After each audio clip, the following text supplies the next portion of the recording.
Saturday, the 25th of November 2023 is the day of the premiere of the first Doctor Who 60th anniversary special, The Star Beast. To celebrate, I'm reviewing the 1980 comic strip that inspired it, Doctor Who and the Star Beast, and its 2019 audio drama adaptation. There are already some reviews of other Doctor Who universe media on my channel that premiered on Thursday, the day of the anniversary itself, and there will be other reviews posted over the next 2 Saturdays tying into the 2 other specials that are still to come. Doctor Who and the Star Beast then. Boy oh boy. This is some good stuff.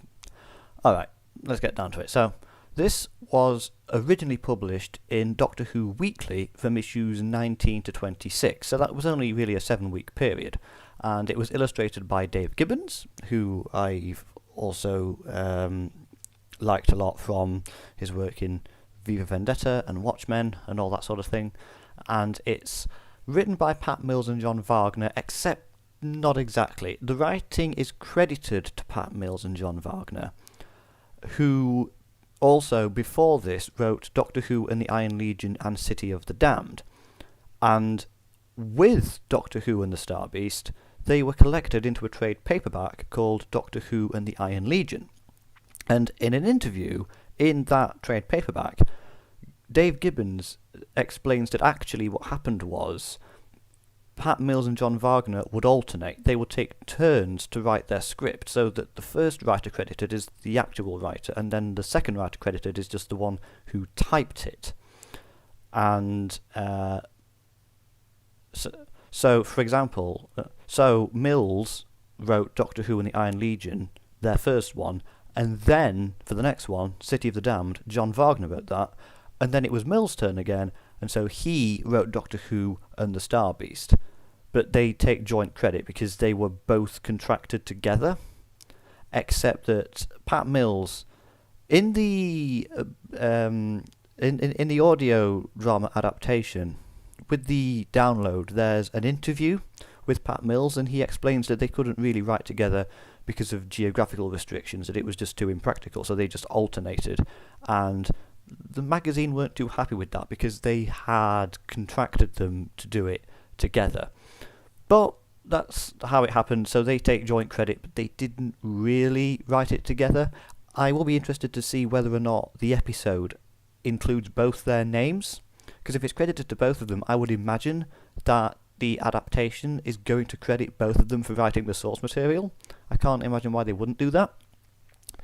The comic strip features the 4th Doctor because the 4th Doctor was the current Doctor at the time that the magazine was being published, but it also introduced an original comic strip companion named Sharon Davis, who was the first original companion for the Doctor Who magazine comic strips. And it also featured K9 Mark II, although K9's relevance to the story we'll get into later. So it was the 4th Doctor and K9 Mark II, and then Sharon Davis comes into it. And it also introduces the character of Fudge Higgins, a character who I like very much, and I'll be talking about him later on. It's set in Blackcastle, which is the fictional Yorkshire town where Sharon Davis lives, although the original comic strip didn't locate it in Yorkshire. That's another element of the adaptation, which I'll get into. But notably, the most important thing about this comic strip is that it was the first appearance of Meep the Meep, as well as the Wrarth Warriors. And it was Nicholas Briggs who actually decided that they would be pronounced Wrath, because they were clearly written so that it's pronounced Wrath, but he decided that they would be pronounced Wrath, and so that's the characters of Zreeg, and Zogroth. Zreeg the Wrarth Warrior. It's kind of difficult, but there we are. So then it was adapted into an audio drama by Big Finish, directed by Nicholas Briggs, and that was part of Doctor Who The Comic Strip Adaptations Volume 1. Although, to my knowledge, I can't find Volume 2. I don't know if there is a Volume 2. There doesn't seem to be, so it's pretty much just the comic strip adaptations, and that was published on the 13th of March 2019, and also includes with it because the Star Beast is actually the second story in that set. The first one is Doctor Who and the Iron Legion, and so it's those two stories together. The Fourth Doctor is, of course, voiced by Tom Baker, and why ever not. Sharon Davis is voiced by Rhiannon Starbuck. Fudge is voiced by Ben Hunter, who also portrayed Thrasius in The Eaters of Light. Beep the Meep is voiced by Bethan Dixon Bate. I mean, Beep is a masculine character, but Bethan Dixon Bate really gives a good performance. She really gets the softness and the shrillness of it. Zogroth is voiced by David Sharl, and Zarig is voiced by Chris Walker-Thompson, who seems to have been promoted in the audio drama, because in the comic strip he was a constable and now he's a sergeant, although according to the cast listings for the episode, he is in fact a constable again in that. The interesting thing is that the comic strip was commissioned to be a limited number of issues. We want this many issues, and it's going to have a set number of pages, because they have a budgetary limitation. They can only publish so many pages of it per week. And that meant that the audio drama didn't have those restrictions, so that could be as long as it needed to be. So there was more time for expanding the story and making it more dramatic. And that's really what defines the audio drama separately from the comic strip, the way that they didn't have those limitations and they could just inject a bit more action into it and really flesh it out more. The story is fantastic, and I can't wait to see how it's going to be brought to the screen. So, in terms of the adaptation of an audio drama, something that is really necessary for the dramatic irony is Beep's internal monologue.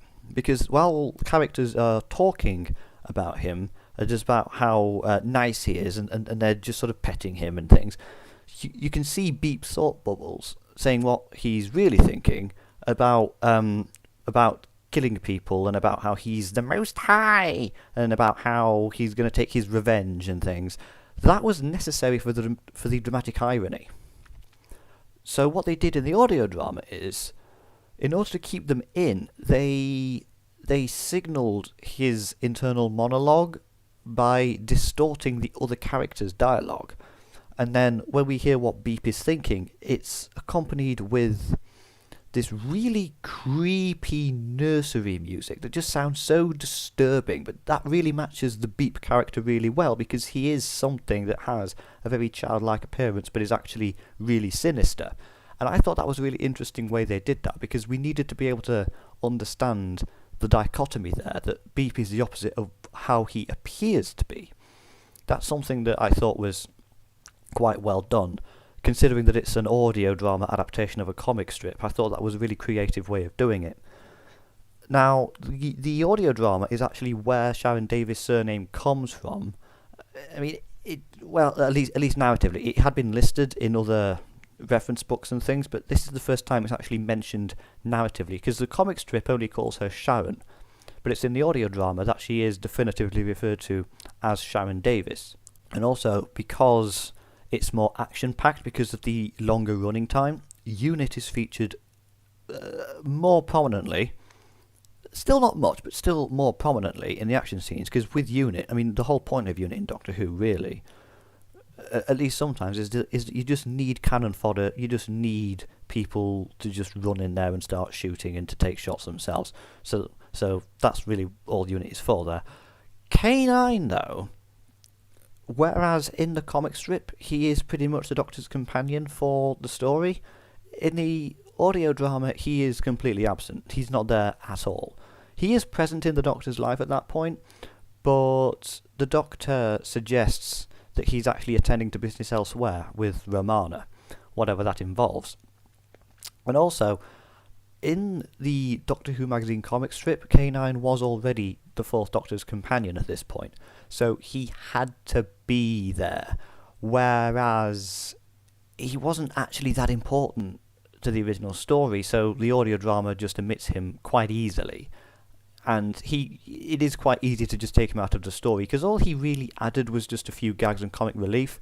He wasn't essential, though, and they weren't bound by that in the audio drama because it wasn't part of an ongoing series, so they could decide that K9 wasn't actually his companion at that point, or at least was present in the Doctor's life but was off doing other things that we don't know about.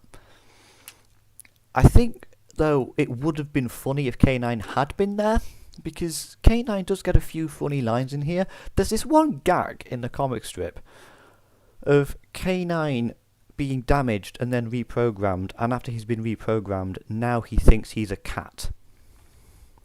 And so he starts purring electronically. And it's, okay, how would that actually sound? I can only try and imagine that, but how would it actually sound in the audio drama? We don't find out because K9 isn't there. But it's the thing about the comic strip, how that wasn't a plot point, it's just another wacky gag they threw in there. But that's what the comic strip is like, that it's just really lively and it has just so much zing to it. It actually held my attention with every single frame, and I don't think I was ever bored while I was reading it at all. And it's because of stuff like that where, okay, now K9 has been reprogrammed, what else? Maybe he could think of the cat and he could just sort of, whenever we see K9, he can just be purring. Yeah, that's okay. If he's going to be in frame, he needs to be saying or doing something. Yeah, he can be purring because he thinks he's a cat now, and it's just funny. It's of absolutely no relevance to the story, but it is just funny, and that is just one gag in a comic strip that is filled with them, and all of them are on that level of funny and just throwing it in there, and yet somehow it manages to work. It's a load of stuff, and on paper it could have seemed really just jumbled together, but somehow it just really managed to just gel into something, which is not what I actually expected. I didn't expect it to be as good as it was, given that it's fairly short. I thought, is this just going to be like a simple adventure? No. It's really surreal and cerebral, and it has a very odd comic sensibility to it. It's definitely got that sort of vibe of the late 70s, where things were just a little bit groovy. So in the comic strip, the Doctor thinks he's going to Benidorm, and so he's wearing a sombrero, which is kind of funny. But for the audio drama, the sombrero is a visual gag, so you wouldn't see the sombrero. But the gags still had to be in there somehow. So instead, he's actually got some maracas, and he's shaking the maracas, so you can actually hear them. So that was a visual gag that they needed to translate for the audio drama. And also, they then incorporated the maracas into the scene with the Wrarth Warriors thinking that they're grenades. So it's sort of like, okay, this visual gag needs translating to something the listener can hear. And now that we've introduced that element to the scene that wasn't there before, can we actually use that for something instead of just sort of putting it in there and forgetting about it? But also, the Wrarth Warriors capture the TARDIS with a tractor beam, because initially the Doctor thinks that he's actually set the TARDIS to go to Benidorm, or at least he thinks he has, but because of the randomizer, he ends up on the Wrarth Warriors ship, even though if he was using the randomizer, surely he would know that he wasn't going to end up wherever he wanted to go. Whereas in the audio drama, it's the Wrarth Warriors actually entice the TARDIS with a tractor beam and bring him to them, which I think makes more sense. And also that means that the story is now something that is happening to him instead of some event he's just stumbled into, because we later learn at this point that the Wrarth Warriors are looking for Meep the Meep, that there's already a story going on. And so the Doctor is dragged into it because of what that story is, rather than him just sort of stumbling into those events. I think that's just really neater, given what the context was for what was already going on at that point. It makes sense that they'd be on the lookout for people, and that they'd be trying to find who they believe to be Meep the Meep's accomplice. When the Doctor is on the Wrarth Warriors ship, in the comic strip, he just picks up a TV signal that the ship just happens to be picking up this TV signal from Earth that then explains to him what's going on, whereas in the audio drama he decides he's actually going to search for it properly, which I think makes a lot more sense, because why would the ship just happen to pick up a random TV broadcast from exactly where the Doctor needed to go? It just seemed like too much of a coincidence. Like him just landing on the ship with the randomizer, it just seemed like too much of a coincidence. Whereas the way they do it in the audio drama, with him actually searching for the TV broadcast, so that he can maybe find a news program that might be covering whatever is happening, and give him some useful information, that gives the Doctor more agency, and it turns him into a more heroic figure, rather than him just sort of reacting to things and stumbling from plot point to plot point. Then again, that being said, with the limitations that they had with the comic, with it has to have so many issues, but each issue can only be so many pages long, they may have had to just condense that down, for all I know. But Beep, there's one scene where he blasts a hole in the fence of the steel mill that he's trying to get into, whereas in the comic strip he just climbed through a hole that was already there, and so that reinforces Beep the Meep as a villain by giving him another opportunity to act like one. Okay, he is actually going to deliberately cause damage, and he actually has got a weapon that is capable of doing that. And that's another thing that is changed in the audio drama, because in the original comic strip he pretends that he has his blaster on stun, so that the people he's killed have actually just been stunned. Whereas in the audio drama, he just says that he's forgotten to change the setting to stun. So then Sharon knows that he actually has killed people, so then she warns Unit that he's done that, and so then they attempt to stop him. So then Unit becomes more involved, and then the third act is more action-packed, because there's a bit of a shootout scene in the steel mill, and that just really adds to the drama and the feel, and it does make it seem more like a proper episode where there's things that are happening. And the story just comes to life a lot more. Oddly, there's one reference that the Doctor makes where there's the scene where he makes a paper aeroplane, and in the comic strip he just gets the paper from just lying around, but in the audio drama he says that it's his library card from the Library of Alexandria. There's actually a novel called Eye of Heaven which was published after the comic strip, and in that he explains that the librarians have revoked his membership for misshelving the Dead Sea Scrolls, and I just thought that was an interesting thing about how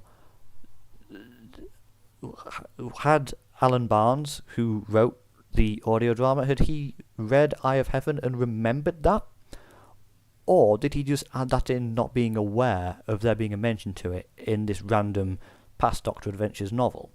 But it's just two things that are connected, although I don't know whether or not they were deliberately connected. Now, the comic strip never actually explains where Blackcastle is supposed to be, but the audio drama then explains, yeah, it's set in Yorkshire. That's because there's a steel mill, and where are you most likely to find a steel mill in this country? Like somewhere around Yorkshire, somewhere in South Yorkshire. Like, the characters in the audio drama speak with Sheffield accents, whereas in the comic strip they could have just been from anywhere. And so in the comic strip the Doctor is tied to some crossbeams. In the audio drama though, he's chained to them with Sheffield steel, and he says that he could have escaped them if he were just tied with rope, because he's met Houdini and learned escapology, but he actually can't escape chains made of Sheffield steel. And so, because the steel mill is a plot point, it makes sense that it will be Sheffield steel and not just rope. And it just connected things a little bit more and made things a little bit more cohesive in the story. And I think it makes more sense. It's just another detail that makes the setting that little bit more believable. I mean, if it's set around Sheffield, of course it will be Sheffield steel. I mean, yeah. I mean, at one point, Barnsley is even mentioned. That's the first time I've ever heard Barnsley mentioned in any Doctor Who story. But the steel mills, in the comic strip, they collapse because of the black sun radiation, and so then the Doctor has to help everyone escape by just piling them all into the TARDIS, and there's this big scene where we just see all these people piled into the TARDIS, as well as K9, who is already stood on top of a sort of plinth, purring electronically, because that's another visual gag, as well as the big visual gag of everybody just piling into the TARDIS. And it was very detailed as well, but because it's a visual gag, was there any point in translating it to audio? I don't really think there was, because you can't see them all there in the console room. And then also something weird happens to Sharon, because in the audio drama, a new plot point is invented in which Sharon is aged up by 4 years due to the black sun radiation, and that's one of the reasons that she decides to become the Doctor's companion. Which I think is a bit weird, because there's no reference to anyone else being affected by it like that. And her motivations in the comic strip already made perfect sense. That she would want to travel with the Doctor. Why did the audio drama just throw something else in there? Was it because Rhiannon Starbuck is just older sounding, so they wanted to make it seem more believable? I don't know. It didn't seem to make much of a difference to the story, and that's the one thing they added into the audio drama that I don't think works, and that I would have kept the same as it was in the comic strip. It's just really odd that that would happen. But to be honest, it's not really Sharon that I'm here for, because I'm here for Fudge. I love Fudge in this story. I read that someone had been cast as him in the episode. I wasn't really that bothered. Then, though, I listened to the audio drama, and it really takes the character up a level. Because in the comic strip, he's there, but he's more of a supporting character. Whereas in the audio drama, he is a lot more involved, and he's a lot more of a real character who has some significance and is of consequence to the story more. He actually sounds like he's from Sheffield. And also, that's a really good accent for comedy. It just has an inherent comedicness to the way that it sounds. But also, just Ben Hunter's voice performance is brilliant. I love it. He becomes, as well as Ben Hunter's performance and also Alan Barnes' writing, he is the most interesting character in this story. He's the one I really latched onto and connected with, because he's the sci-fi fan who knows that sci-fi is fiction, and he actually has a sense of humour. He's not just really deluded. He's not just a really stereotypical sci-fi fan who is just completely disconnected from reality. He understands that it's fiction.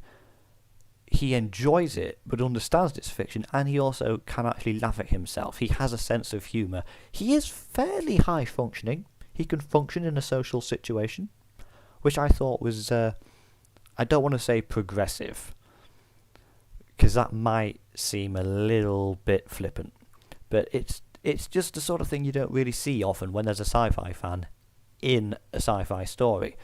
But he sees the adventurous fantasy in ordinary situations. In the original comic strip, they just find some of Beep's goo and decide to follow it, and they find him in the shed. He is the reason that this story happens, really, because he just sees it and thinks, that's not just weird green paint, that's alien goo, let's follow it. He just sees a sci-fi story in anything, really, and in this case it actually leads him to a real sci-fi story. That guy will grow up to become a writer when you just see that natural wondrousness in everything. And also, just the way that Ben Hunter performs him is that he's just so laid back and unbothered. He's just one of those people who's just so effortlessly casual and never seems to get worried about anything, who sort of make you insecure because they're just so laid back, but actually you wish that you could copy that and just be the same. He's the kind of guy who I think if we'd been in school together, I would definitely have enjoyed going around to his house after school and just chatting about sci-fi and just swapping comic books and just talking about sci-fi and stuff. That would have been cool. But he's a lot more involved in the story, especially in the climax. It is I, Captain Starflash, for example. That's just a little thing. But they thought, yeah, if he's got all this interest in sci-fi, he would want to be involved in this real life sci-fi adventure. And just the way that he does that at the end, I absolutely loved it, and it was such a victory for that character as a concept that he finally gets his big moment to shine. He finally gets to actually be the sci-fi hero he always wanted to be. I love it. It's wish fulfillment, but I love it. And it feels earned because he's such a likeable character who seems believable instead of just being a cliche. And actually, he's so much more involved in the audio drama. And Ben Hunter performs the role so well that I actually think I prefer the audio drama to the comic strip. Like, as far as I'm concerned, the Star Beast is this audio drama. I am aware that the comic strip is the original story that made the audio drama happen. And I like the comic strip as well. It's a really entertaining read, but the audio drama just takes it up to another level that I didn't know it would. A part of me actually wishes that Fudge had become the Doctor's companion instead of Sharon. And when I say a part of me, really I just mean me. But Ben Hunter was only 19 when it was recorded, and he has such a gifted understanding of comedy and just the way that it should be performed. And I mean, part of that is also down to the directing and things, but the fact that he's already such a gifted comedy actor at such a young age, like I will watch his career with great interest. Now, really, the main event of today is that the Star Beast has been adapted into an episode, which is the first 60th anniversary special. But along with that comes Russell T Davies' own greater plans for those specials as a whole. So what fascinates me about this is that he's adapting a Doctor Who magazine comic strip from 1980, but also incorporating that into the pre-existing idea he had for what the anniversary trilogy will be anyway. So I'm interested to see what will get left in, what will have to be taken out. How is he going to fit it into this space that he's already created? That's the really interesting thing. I mean, I'm looking forward to the episode anyway, but now I'm actually more looking forward to seeing the way this is brought to life, because there are already so many things to check off the list that weren't there in the original story. Like the fact that the 14th Doctor looks exactly the same as the 10th Doctor. Why is that? I mean, we know why that is, probably. But from his point of view, why is that? There's the fact that this carries on from the end of time, where Donna is in the situation that she's in. How is that going to inform the story? So I'm really fascinated by how he's going to divorce it from the original, but still be faithful to it, while also still joining it with whatever it is he wants to do for the specials as a whole. This episode was first teased on the 29th of April with some binary code that flashed up in a little TV spot on BBC One. And when that was decoded, the phrase included the words, "The Star Beast." We had already seen that Beep the Meep was in the episode. We'd seen the location filming. We'd seen someone in a giant furry suit, and people immediately recognised it was Beep the Meep. And a lot of us lost our minds, because Beep the Meep is a glup shitto. He is one of the gluppiest glup shittos in all of the Doctor Who universe. And Beep the Meep actually trended on X, when it was still known as Twitter. So that was an interesting day. That was something we never saw coming. But there was then a trailer for the 60th anniversary specials, which premiered on BBC One before the final of the 2023 Eurovision Song Contest, and that revealed the titles of the 60th anniversary specials, which was a new thing in and of itself, because usually they just put out some sort of press release to say what the title is. This time they decided to make a big deal of it, that the titles themselves would be an event. And so the trailer revealed those titles, along with Wild Blue Yonder and The Giggle, and that's when we realised that the episode doesn't just include characters introduced in Doctor Who and the Star Beast, because we'd already seen the Wrarth Warriors filming on location as well, but that it would actually be a straight-up adaptation of it, which is interesting, because in the past they have adapted a few things. Human Nature and the Family of Blood was based on the novel Human Nature, and Dalek was also inspired by Jubilee, so they have done it a few times. They've not adapted a comic strip before, and if they were going to adapt a comic strip, I wouldn't have expected them to start with Doctor Who and the Star Beast. And so I've been wondering ever since then, how on earth is this actually going to go? Can you really make that work in live action? And then on the 25th of October we got the broadcast dates for each episode, and then we got new posters to accompany them. And the poster for the Star Beast recreated the cover of the first issue of Doctor Who, which is actually a comic strip which started in 1984, which is why it's more commonly known as Doctor Who 1984. And that ran from 1984 to 1986. The idea of it being a comic book that would reprint Doctor Who magazine comic strips in America, where Doctor Who magazine wasn't published at the time. And the first issue of that is the cover that has now been updated for the episode, which recreates it, which I think is quite a neat thing, because it's like when they did the first Multi-Master story on TV in The Doctor Falls, and they recreated the Day of the Doctor poster, except the War Doctor was 12th Doctor, and it was recreating the same thing that they'd done before. I thought that was quite nice. They did the same thing with Doctor Who magazine's 500th issue, where they recreated the cover of the first issue, with it being the one with Tom Baker and the Dalek. They updated it so that it was now Peter Capaldi and the same model of Dalek, and they had the old logo on it, and they had the same splash text and everything, and I thought that was quite neat. But issue 1 reprinted the first 3 chapters, and it also colourised them, and so Beep the Meep in that comic is coloured blue, even though Beep the Meep is actually white.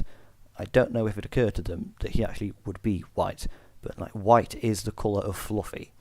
I don't really know why they felt the need to make him blue, because he just looks better in white. He looks cuter in white.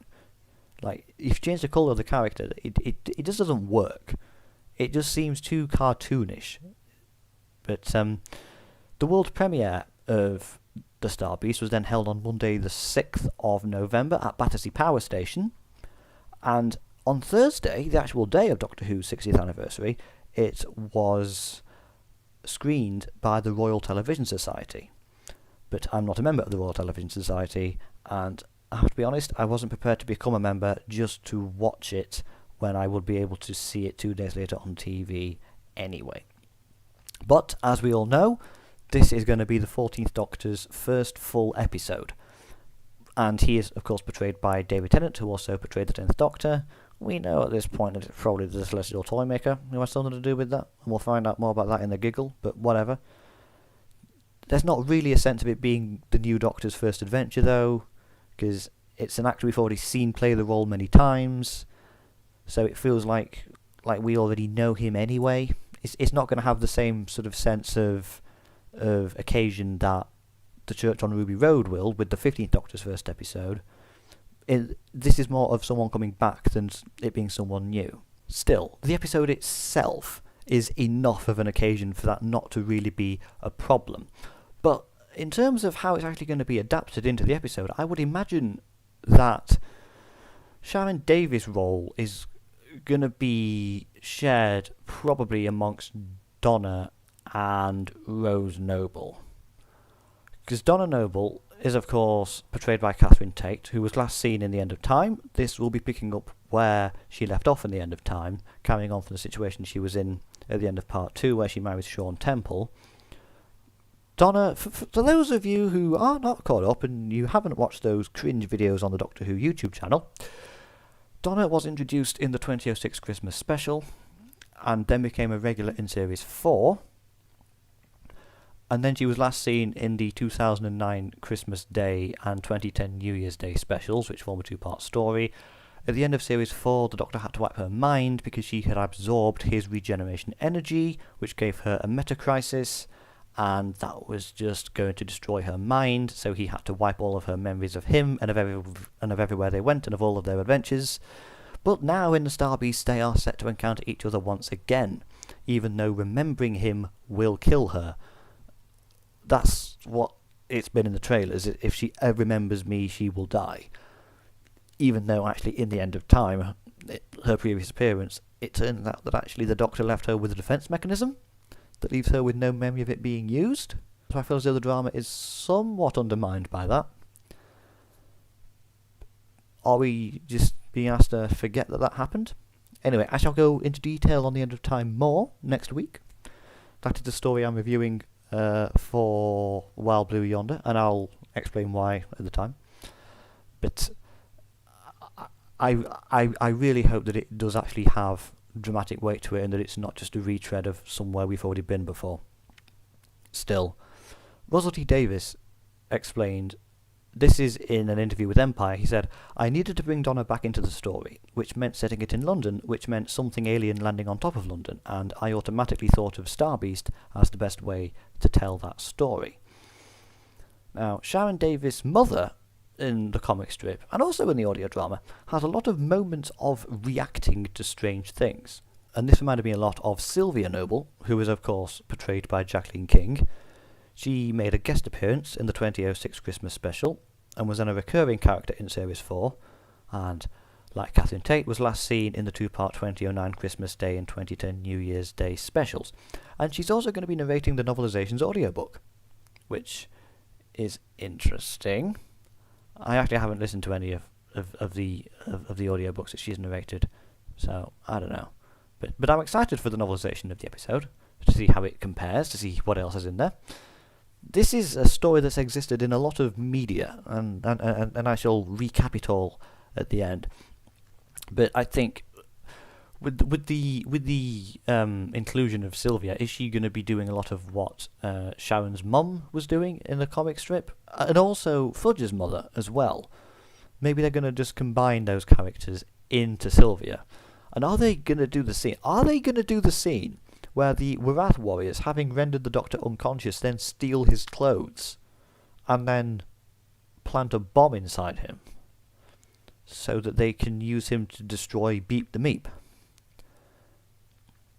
Are we going to see the 14th Doctor stealing lead from the Noble's roof and saying, I'm about to explode, or I'm a human bomb, or something like that? That might be an interesting moment. That's something I'd love to see. If that specific moment, that's the specific moment that I'm really interested to see whether or not they do. Because it would be kind of outrageous for them to actually do something like that on a BBC One tea time Saturday programme. That'd be interesting. Bernard Cribbins, of course, returns as Wilfred Mott, and he made a guest appearance in the 2007 Christmas special, and was then a recurring character in Series 4, and he was the guest companion for that 2-part 2009 Christmas Day, 2010 New Year's Day specials. I'll be going more into Wilfred later on in this series. I'm not going to talk about him much today. I'm going to be delving into him more when we get to the giggle. But also, Carl Collins returns as Sean Temple, and he was Donna's fiancé in the 2-part 2009 Christmas Day, 2010 New Year's Day specials, and at the end of that, the 10th Doctor gave the Nobles a lottery ticket as a wedding present, the implication being that it was actually a winning lottery ticket because that week there was a triple rollover. However, we now know that Sean Temple is working as a taxi driver, so either that didn't happen, or they just blew all their winnings or something, or maybe it was something to do with the global economic situation or something, but I'm sure we'll find out. Maybe Russell didn't I mean, he kind of known 13 years ago that he was going to be revisiting those characters, and so he just left them in a situation that was like a sort of happily ever after. But now that he actually is going back to them, that's not necessarily an interesting dramatic story, so he'll probably just invented a reason for that to either be retconned or just changed afterwards, or something that means it no longer has to stick, I would imagine. Now, Blackcastle has been replaced with London. Doctor Who is a very London-centric series. It always has been, initially because it was produced in London, so that made sense, but even when it was produced by BBC Wales and the production was very Wales-centric, the actual programme itself, especially during the Russell T Davies years, was very London-centric. And even in the Stephen Moffat years, when it was set on Contemporary Earth, it would be set in London. And then Chris Chibnall shifted it away to Sheffield, which is where Doctor Who and the Star Beast is set, well, near Sheffield anyway. But now that Russell T Davies is doing it, and now that we're going back to the Nobles, it has to be set in London. So I like the idea of it being set in a Yorkshire town, but I also prefer consistency, so that's a sacrifice that must be made. It pains me to say it, but it's true. We can see the scene in the trailer in which Beep's Neutron Star Drive cruiser is crashing over Camden instead of crashing over Blackcastle. So that's just a little scene out of the comic that we can directly see adapted, and that we know exactly what's going on there. So, other castings for the episode. Zarig is portrayed physically by Stephen Love, and he's voiced by John Hopkinson. Zogroth is voiced by Ned Porteous, and Fudge is going to make an appearance in the episode, portrayed by Dara Lal, and his surname has been changed. He's no longer Fudge Higgins, he is now Fudge Merchandani. Which is, okay, fine. I mean, I'm not expecting him to be involved much anyway, because this is very much about the Nobles. He's probably just there as a reference to the original story. It may just be like one scene he's in. So, I'm not expecting much from him. Nor should I, actually. Because this one is about the Nobles. It's not about him this time. I've already got the comic strip, I've already got the audio version. I'm happy with that. But I do hope that he sounds like he's from Sheffield, although actually if he's in London, then why would he? I don't know. Still. I'm not expecting to love him like I love Ben Hunter's Fudge, but that's okay, because I already have Ben Hunter's Fudge in the audio drama, and I love listening to it. Half of it just because of him. Now, Beep is going to be portrayed, well, the voice of Beep is going to be portrayed by Miriam Margolyes. Now, Bethan Dixon Bate does such a good job in the audio drama, I am wondering why it's not her doing it for the episode. I guess we'll have to see. Russell T Davies will have his reasons. That's fine.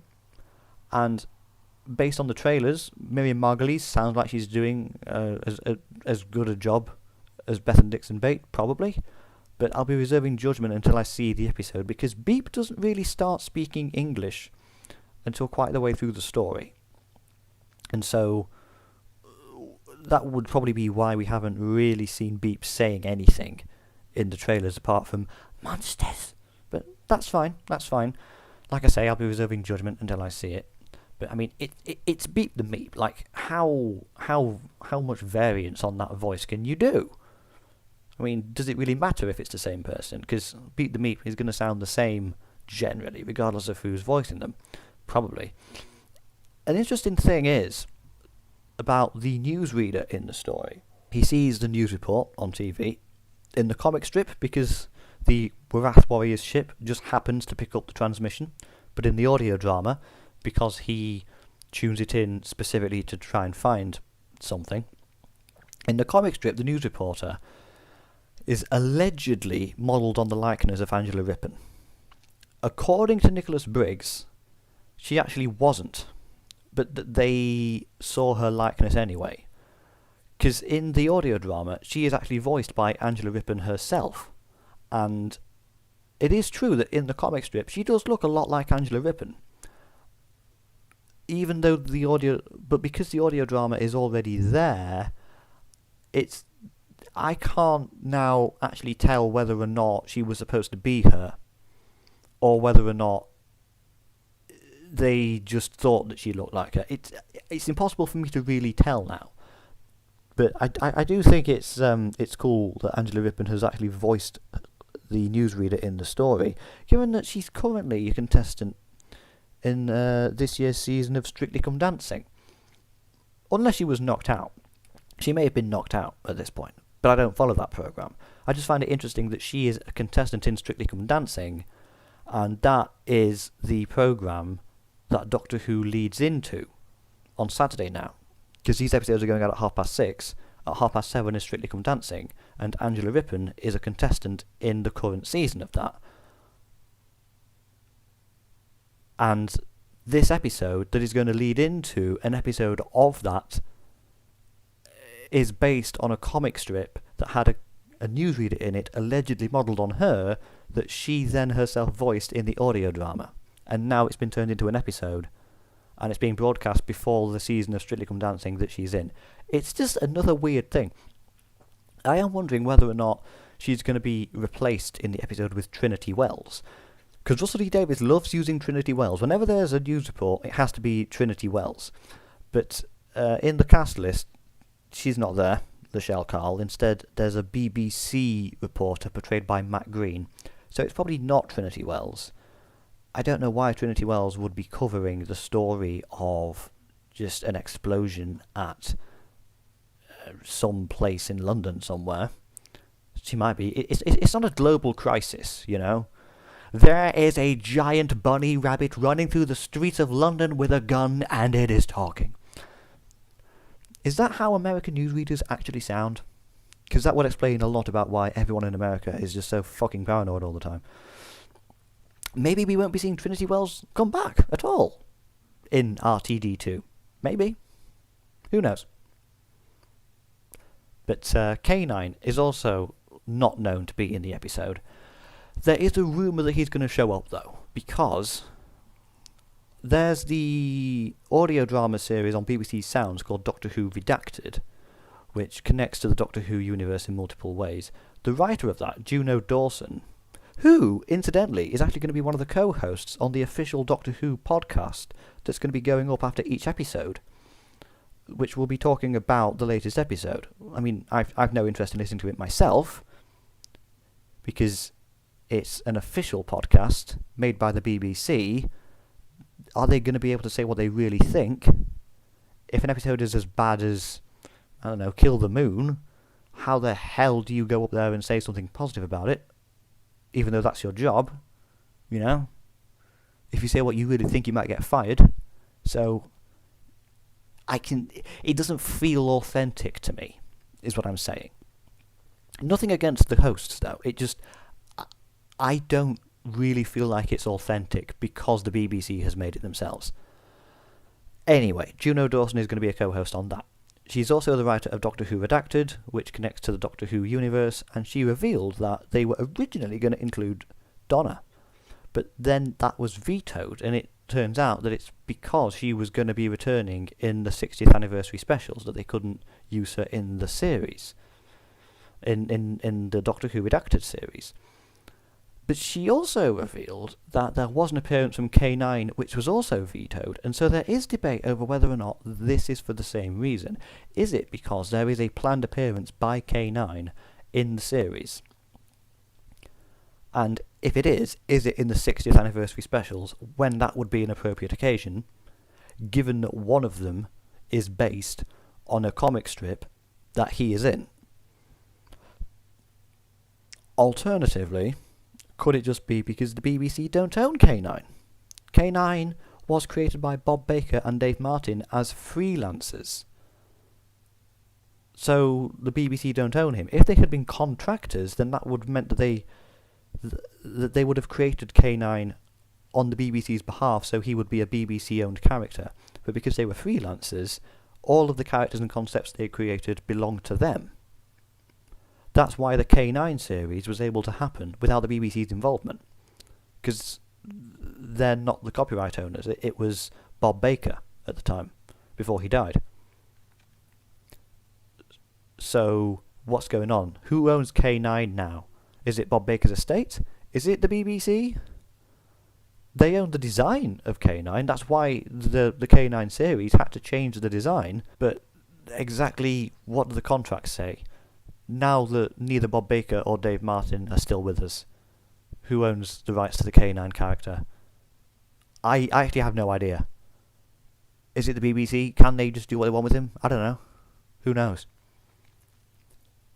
But he wasn't allowed to be in Doctor Who Redacted for some reason. And the reason that Donna wasn't able to be in it is because she was going to be returning in the series. That's all I really know. Make of that what you will. We'll find out. We'll find out soon. But to be honest, I don't really see a reason to include him in the episode anyway, because the audio drama omitting him demonstrated just how inconsequential he actually is. So, I don't know. But I can't really think of a reason to include him other than because he was in the original comic strip.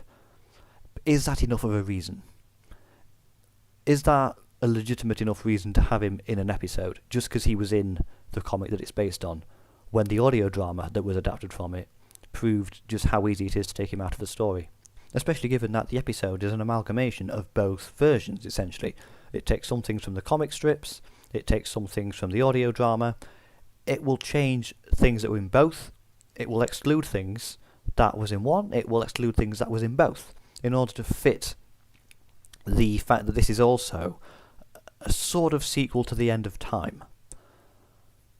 So that's something that really intrigues me. I'm going to be watching it, and the first time I watch it, I know that the main thing I'm going to be thinking about is sort of with each scene thinking about how okay, in terms of how Russell T Davies adapted it into a script that also includes the stuff that he already wanted to do anyway.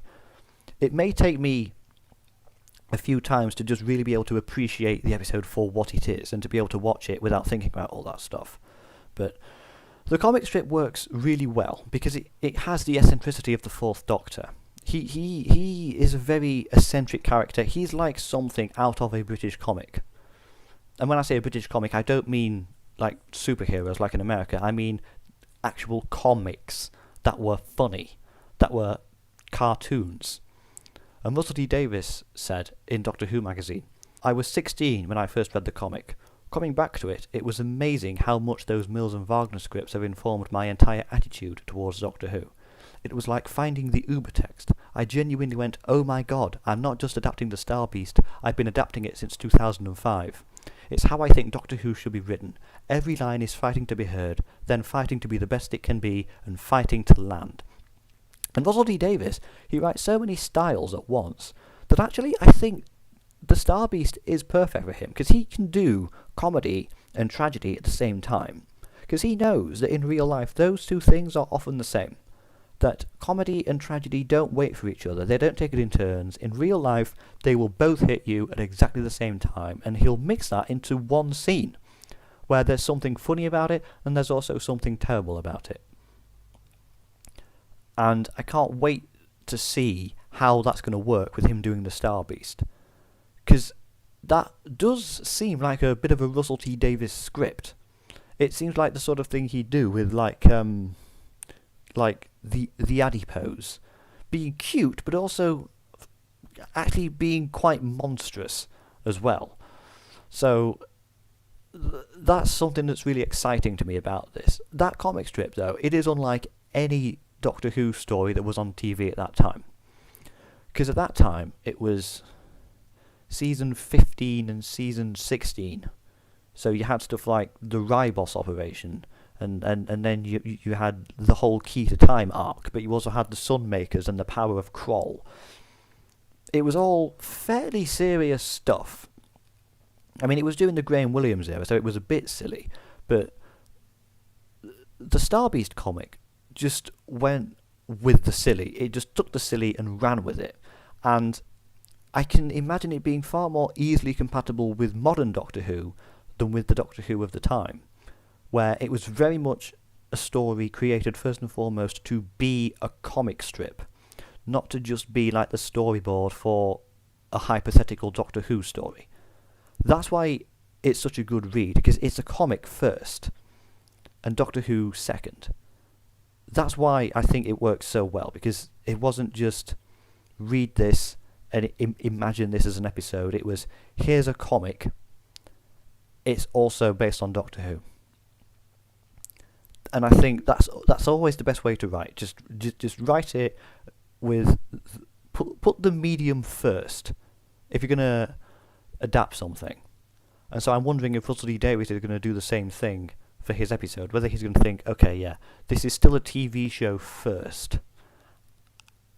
Because if he does that, then it will work. Because some of that comic is too silly to completely translate. It works perfectly well on the page. Some of it is maybe a little over the top for a live action episode, but I think Alan Barnes, in writing the audio drama, he did a good job capturing the same style and the same tone and the same essence, so that it is basically the same thing, even if a lot of it is original and even if a lot of the dialogue is invented.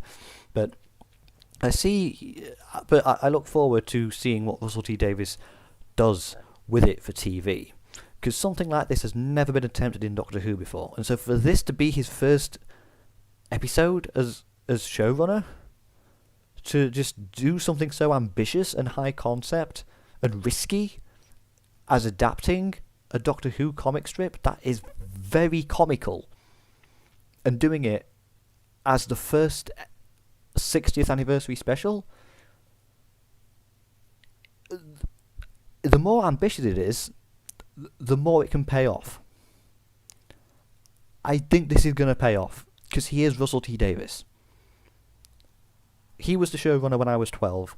I think of that, therefore, as being the golden age, because it's always how it was when you were 12 that you think of as being the best Doctor Who. They should do it like they used to do it when I was 12. Well, in my case, maybe they are going to do that. Maybe I'm just biased. Or maybe I'm setting myself up for mass disappointment. But I'll tell you what, it's really Beep the Meep that I'm excited for. I thought it was going to be the return of David Tennant, or the return of Russell T Davies that I was excited for. Actually though, having read the comic strip, what I'm most excited for is the fact that Beep the Meep is in this. And I think that I would still be just as excited if this were not an anniversary special, if this were just the current Doctor at any time, with any companion. If this were mid-season and Beep the Meep were just in it, I still think I would be just as excited, to be honest. Because that comic strip is so unhinged and unapologetically wacky. I mean, it just goes for it. And also, Beep the Meep is... The reason that the character is so effective is because he is legitimately cute and legitimately threatening. He's both. The cuteness isn't a facade, that's just how the Meep actually look. They really are big and round and furry and have big eyes. They really do look and sound like that. It's only by human standards that we consider them cute, and that's what I like about it. It's that dichotomy. It's kind of like a sort of kawaii Hitler, in a way.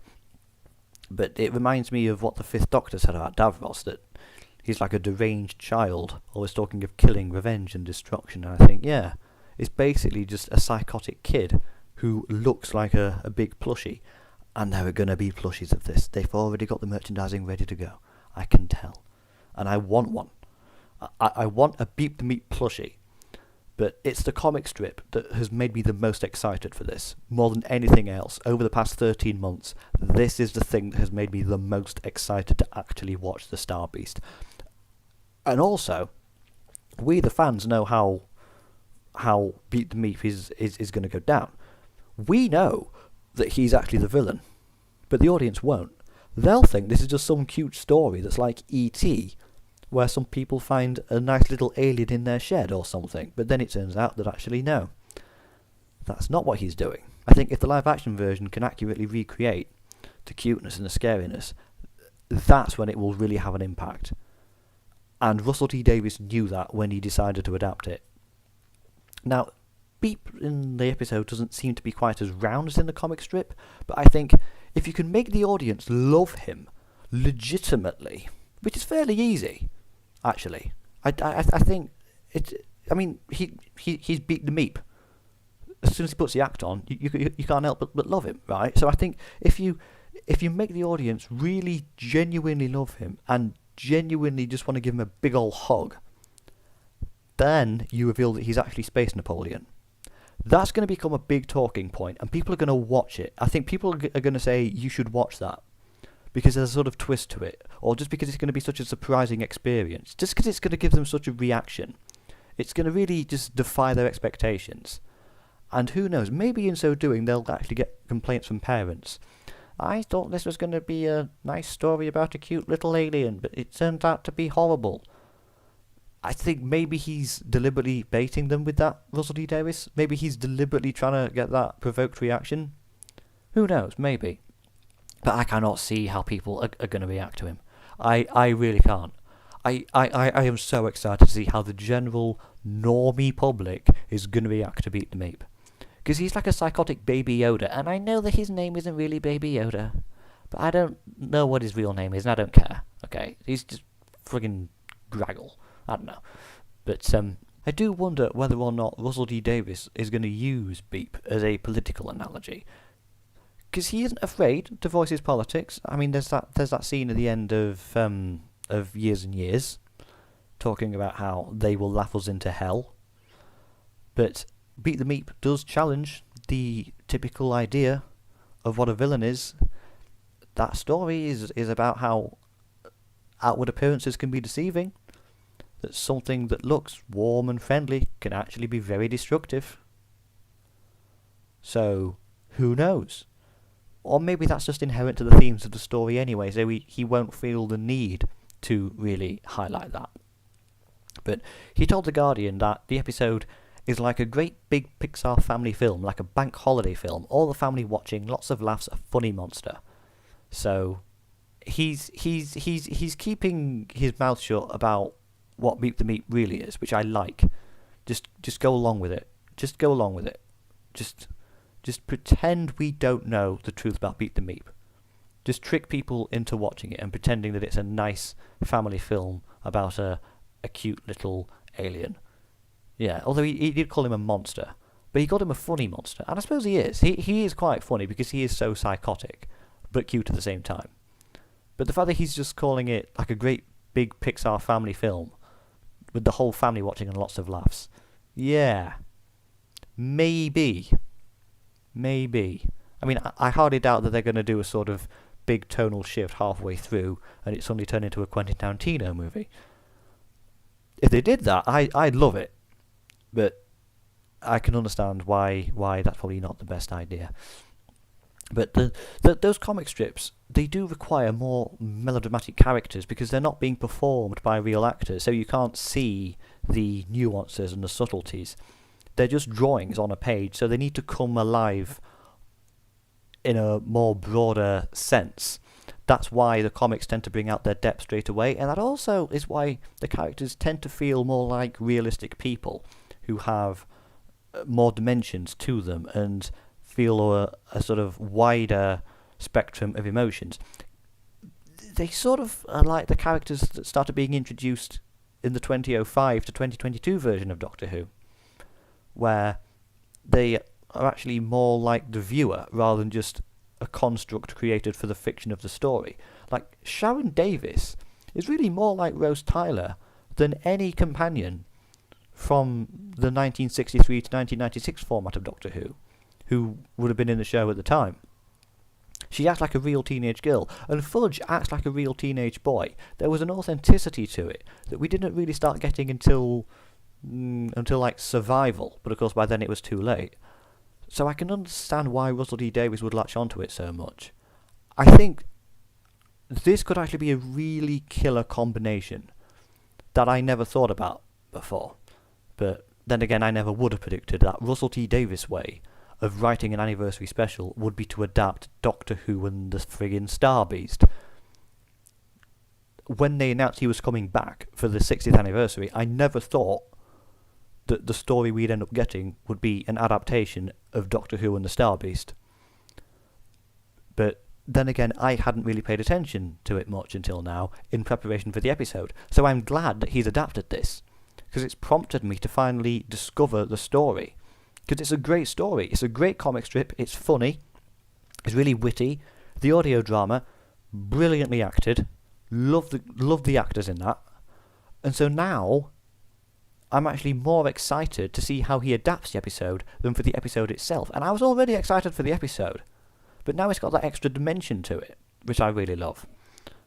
And also, even though I know the story of the Star Beast, I don't really know the story of this episode's version, because there is the stuff in there involving all the stuff from Russell D. Davies himself, with the things going on with the nobles, for example, and the role that the Celestial Toymaker plays in events, and how it leads into Wild Blue Yonder, whatever that is.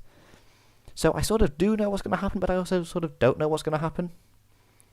And if you read the comic strip, or if you listen to the audio drama, don't expect it to just be a blueprint for the episode. That's not what's going to happen.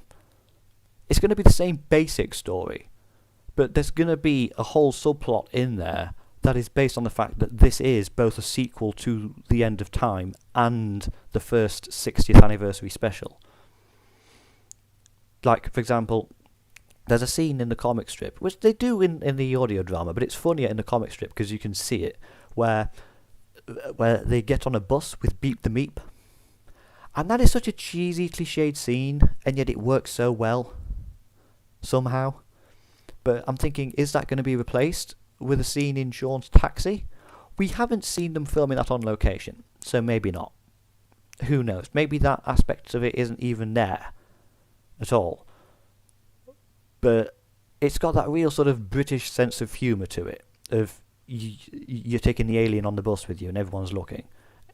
So it's the sort of thing that they might do in the Beano, because only a country that produced the Beano could produce a comic like Doctor Who and the Star Beast. I mean, it's like E.T. the Extraterrestrial meets the Bash Street Kids. I mean, it's just insane. It's insane his first episode as showrunner is to do Beep the Meep in live action, and consequently turn him into what will inevitably be a pop cultural merchandising sensation. I can't wait for it. We're about to enter the Beep the Meep era. I hope you're ready for Beep Mania. Meep Mania. Meep Mania. I hope you're ready for that. So, just to recap the history behind this. So it's a 60th anniversary special, and it's the first episode of the new Russell T Davies era, as well as the first outing for the 14th Doctor, who is played by the same actor as a previous Doctor for mysterious reasons. It's a sequel to The End of Time. It's also an adaptation of a comic strip. It's also the first of a trilogy of specials, and it's the first episode to be streamed internationally on Disney Plus, and is therefore the episode that will inaugurate a new era of Doctor Who and introduce it to a new audience, and is going to take it into a brand new era of global popularity, probably, that everybody can watch because it's on the same place. It's centralised. They finally standardised the international distribution of it. If you don't live in the British Isles and you want to watch Doctor Who, it's on Disney Plus. There. That's the same for everyone. And so in doing that, they've made it more easily accessible to the international audience than ever before. And this is the first one that's going to launch that. And it's about Beep the fucking Meep. Yet also looks like a legitimately awesome episode. Anyway, this is too weird for words. This is not.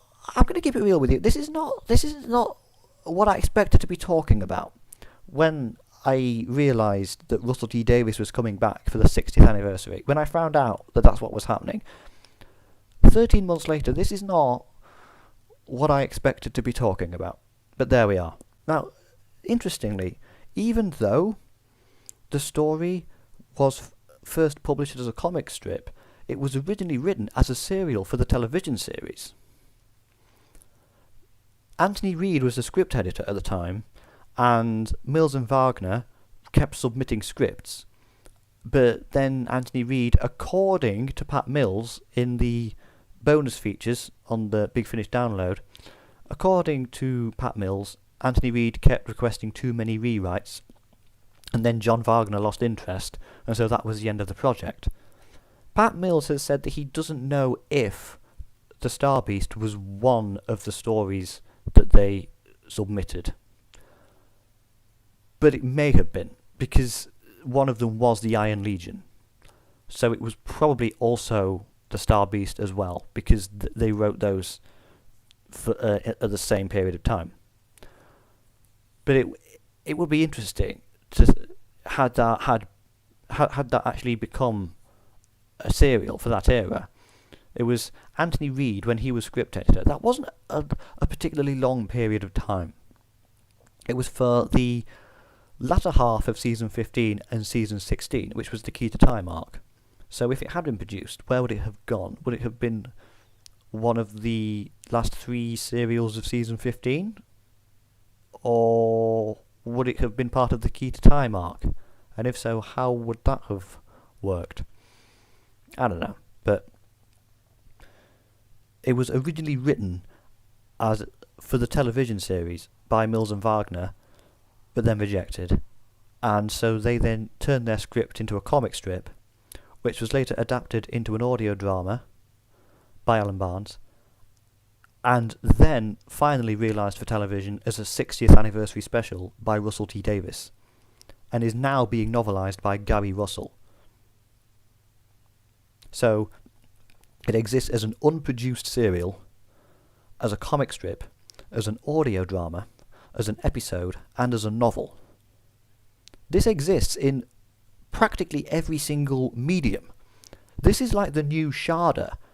They keep making it. So there's a whole lot of history behind just this one story, let alone Doctor Who itself. The Star Beast, as we've already covered, is written and executive produced by Russell T Davies, who was the writer and executive producer of Series 1 to the 2010 New Year's Day special, along with Julie Gardner, who is also returning as executive producer, and Gardner is one of the co-founders of Bad Wolf, which is now co-producing the series. And Russell T Davies and Gardner both developed Doctor Who's relaunch for its 2005 to 2022 format. BBC iPlayer's Doctor Who collection is grouping the 60th anniversary specials separately from Doctor Who 2005 to 2022, and now it's just Doctor Who 2023 to present. In which case, the Star Beast would then follow An Unearthly Child in 1963 and Rose in 2005 as launching a new Doctor Who format. And this would also be the second time that Davies and Gardner have done that, because they were also the executive producers of Rose. Also joining them as executive producers is Phil Collinson, who produced most and executive produced some of Series 1 to 4. He's now returning as a fully fledged executive producer. It's directed by Rachel Talalay, who of course also directed Dark Water, and Death in Heaven, and Hellbent, and World Enough and Time, and The Doctor Falls, and Twice Upon a Time, but most importantly, Heaven Sent, which this month's Doctor Who magazine reveals is the winner of its reader poll to determine the greatest Doctor Who story of the first 60 years. And of course it's composed by Murray Gold, who was the composer from Series 1 to the 2017 Christmas Day special. I talked a lot about Murray Gold's music in my video where I reviewed Doctor Who at 60, a musical celebration, so I'm not going to go into it. The Star Beast will make its network premiere in the British Isles on BBC One at 6:30 PM GMT. Viewers outside the British Isles will be able to stream it from that time on Disney+. Following this, it will be available to stream in Great Britain and Northern Ireland on BBC iPlayer as part of its Doctor Who collection, which will also include an in-vision commentary with David Tennant, who plays the Doctor, executive producer Phil Collinson, and producer Vicky Dello. The first full-length episode of Doctor Who Unleashed will premiere in the British Isles on BBC 3 after The Star Beast at 7:30, and will also be available to stream in Great Britain and Northern Ireland on BBC iPlayer following this.